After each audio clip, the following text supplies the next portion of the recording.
Hunter, end zone, tipped it in. Did he hang out of the end zone? Yes, interception. Seahawks for Cam Chancellor, who runs it out. And just a three-man rush, and that's enough to get to him. CLOWNEY. Edwards-Helaire is in, Remmers the block, they get by him, and down he goes, hit right there by Draymond Jones. Smith steps up, and he is going to take a shot. He's got Lockett in stride, touchdown Seattle. Niners bring pressure, it's picked up, Smith has time, wants Metcalf, DK Metcalf, touchdown Seattle, dropped right in the bucket. Now 3rd down and 7. They're coming after Manning. Pass is too high and picked by Chancellor. Intercepted by Cam Chancellor. This is a 2nd and 8. Fake that time to Jacobs, and the pass is intercepted once again. Quandre Diggs, and Diggs returns it, and the Seattle Seahawks going back on offense. Down the sideline, and it's a takeaway. Tariq Woolen. Down in 3. Bortles in trouble, and he's taken down. It's CLOWNEY with his 5th sack up.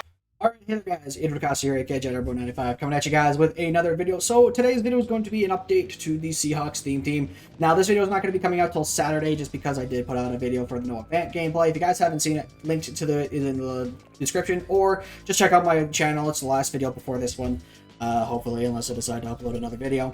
But we did get a couple of new cards. Not really much has changed since the last video, I will say. And that's a little bit sad because we haven't gotten so much. But at the same time, though, we do have some good cards.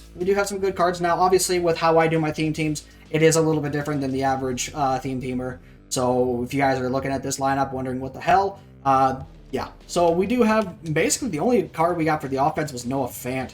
Now, I actually did a whole gameplay on him. If you guys haven't seen that yet, go check it out. But 86 speed, 85 catching, once again, really good card. I do wish the short route running was a little bit better, like I mentioned in that video. And for those wondering why I have 91 agility on Noah Fant, it's because I have the legitimate leg strategy item equipped to my lineup, which gives me +5 to agility, kick power, and I believe spin move is the last one. Yeah, it is. So yeah, really, Noah Fant's really solid overall for an 83 overall card. I just wish we got a better, wish we had like one other card to help for this team, for the offense. But basically that's it for the offensive side of the ball, guys. We do have some, abilities I'll showcase. So we got Noah Fant with recuperation and yak him up. Screen protector on both Kevin Mawai and Anthony Bradford. Kenneth Walker with recuperation and freight train, and then Jerry Rice with slot apprentice and yak him up as well. So that is it for the offense, basically.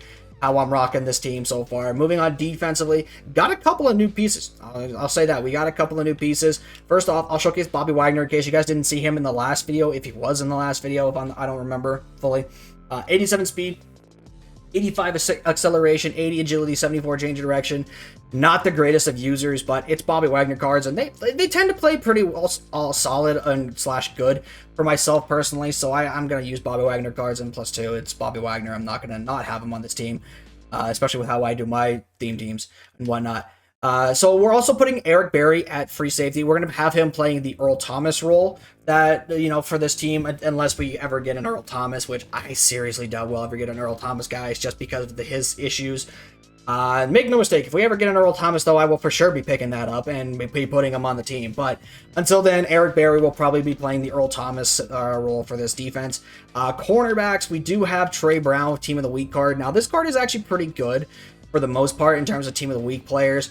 In terms of what I could have expected out of this card, 91 speed, 90 acceleration, 85 agility, also has 88 change of direction, which is pretty good for a cornerback, 89 man, only 83 zone. I do have the +2 for the zone coverage strat item to boost him up a little bit. So the zone coverage is not as good as it should be, but and I wish they would have changed that before he came out, but he's still an alright cornerback. He's still an alright nickel corner. That's where I like to play him because of his size. Overall, and for his stuff, guys, he does get on the ball, pick artist, tip drill.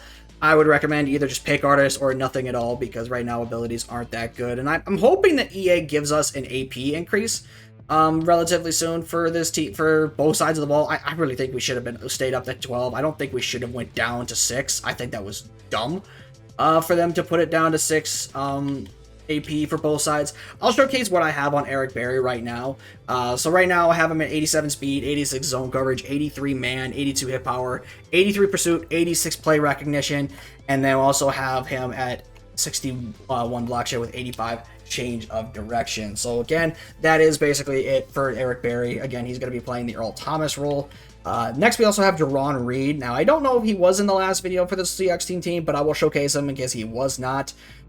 So I think he's all right for a defensive tackle. I do wish the power move was higher with only 65 power move and a 76 finesse move. I do wish his power move was higher, but as a big guy in the middle of the defense in my specific scheme that I like to run, 86 with 86 block shed, being 6'3", 306 pounds, not bad, not a bad lineman whatsoever. And I do think this is a solid card for this team as a defensive tackle. And speaking of cards that actually are good at defensive tackle, let's talk about this JADEVEON CLOWNEY. Now, recently they did decide to finally give him his secondary position. So if you guys were not aware of this, just letting you guys know now, he does finally have right end and both outside linebacker secondary positions for the team. So if you want to move him over to right end, you're more than welcome to do so now and not have any issues.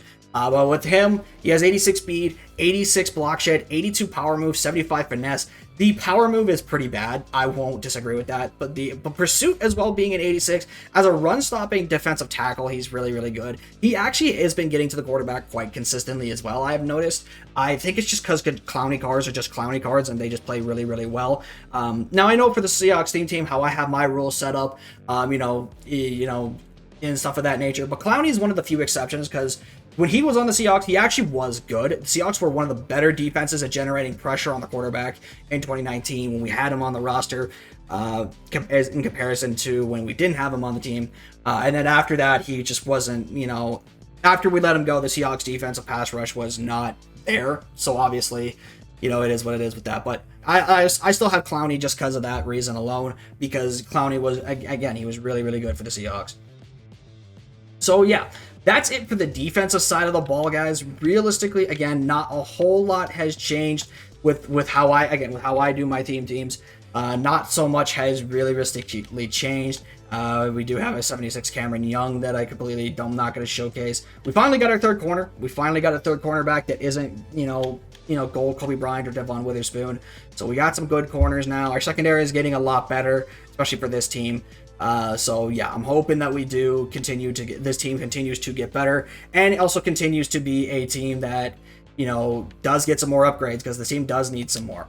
But in terms of the abilities, guys, we're rocking right now, we just have universal coverage on TRE Brown, Wagner with reinforcement and the lurker X Factor, the reinforcement X Factor and the lurker ability, Cam Chancellor and Richard Sherman both with pick artist as well. I do think pick artist is still worth the 2 AP.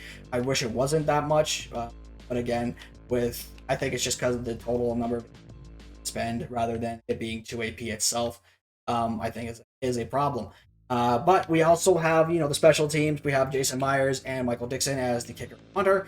In terms of specialists, K9 is the workhorse back right now until we get another good running back card. Jerry Rice at the slot receiver. TRE Brown at the nickel cornerback. Right end, we've got Frank Clark, who I actually will showcase to you guys in case you guys didn't see him in the last video, because I don't think he was in the last video as well. So yeah, there's his stats. The issue with this Frank Clark card this year, as I mentioned in the last video, whenever I did a gameplay on him, is the fact that he is an outside linebacker this year, so I cannot put him at the interior pass rusher, which sucks because, again, last year's Frank Clark Super Bowl card was so good at the interior pass rusher.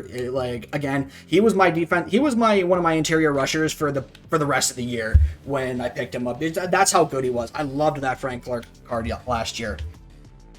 Anyways, we also have Clowney and Jerron Reed at defensive tackle, Jermont Jones at left edge, who's actually been also getting to the quarterback a little bit more since I put him at edge.